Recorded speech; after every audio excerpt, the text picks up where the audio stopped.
नमस्कार, मैं शिवानी रतूड़ी लाइव में आपका स्वागत करती हूँ।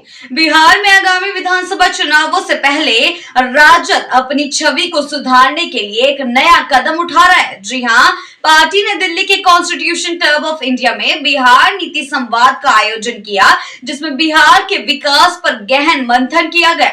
इस कार्यक्रम में विभिन्न क्षेत्रों के विशेषज्ञों ने अपनी राय रखी और बिहार के लिए जरूरी विकास रणनीतियों पर चर्चा की है। जी हाँ, इस संवाद में भाग लेने वाले विशेषज्ञों ने एक अहम सुझाव दिया कि बिहार को अपनी सामाजिक और आर्थिक स्थिति सुधारने के लिए हर साल केंद्र से कम 5 लाख करोड़ रुपए के पैकेज की आवश्यकता है। उनका मानना है कि यह राशि बिहार को गरीबी के दायरे से बाहर निकलने और वास्तविक विकास की ओर बढ़ने के लिए जरूरी है। बिहार नीति संवाद का आयोजन सोन वैली डेवलपमेंट फाउंडेशन द्वारा किया गया था और इसमें राजद के सांसद सुधाकर सिंह सहित कृषि, शिक्षा, सार्वजनिक वित्त और स्वास्थ्य जैसे अहम क्षेत्रों के विशेषज्ञों ने भाग लिया।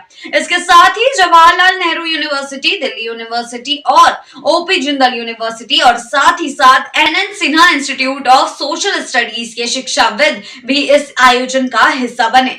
जी हाँ, राजद महासचिव शाश्वत गौतम ने इस दौरान राज्य के विकास को लेकर कई तरीके की गंभीर चिंता जताते हुए कहा कि बिहार में शिक्षा पर औसतन प्रति व्यक्ति केवल 3300 रुपए और स्वास्थ्य पर सिर्फ 800 रुपए खर्च किए जाते हैं, जो देश में सबसे कम है। ऐसे स्पष्ट होता है कि राज्य के आधारभूत ढांचे में गंभीर खामियां हैं, जिन्हें सुधारने की जरूरत है। विशेषज्ञों ने इस संवाद में बिहार के सामाजिक और आर्थिक विकास पर जोर देते हुए कहा कि यह जरूरी है कि राजद, लेफ्ट और कांग्रेस एक जिम्मेदार विपक्ष के रूप में लोगों को राज्य की सच्चाई से अवगत कराए। जी हाँ, और अपनी नीतियों को आगामी चुनावी घोषणा पत्र में शामिल करें।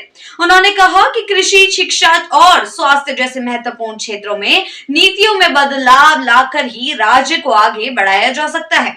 जी हाँ, इसके अलावा बिहार में छोटे व्यापारियों को लोन मिलने में आ रही समस्याओं और महंगी बिजली के मुद्दे पर भी चर्चा की गई। जी हाँ, विशेषज्ञों ने कहा है कि बिहार जैसे राज्य में बिजली सस्ती होनी चाहिए और डीजल पर उच्च सब्सिडी मिलनी चाहिए, ताकि राज्य के विकास को और भी अधिक गति मिल सके। जी हाँ, राजद के इस पहल से ये स्पष्ट होता है कि पार्टी आगामी चुनाव में बिहार के सामाजिक और आर्थिक विकास को अपनी मुख्य प्राथमिकता बनाएगी और इसके लिए ठोस नीतियों को अपने घोषणा पत्र में भी शामिल करने का विचार जरूर करेगी। जी हाँ, इस संवाद के बाद ये सवाल भी खड़े हो रहे हैं, क्या बिहार को वे 5 लाख करोड़ का पैकेज मिलेगा जो उसके विकास के लिए आवश्यक बताया जा रहा है, और क्या यह राज्य को गरीबी से बाहर निकालने में मदद करेगा?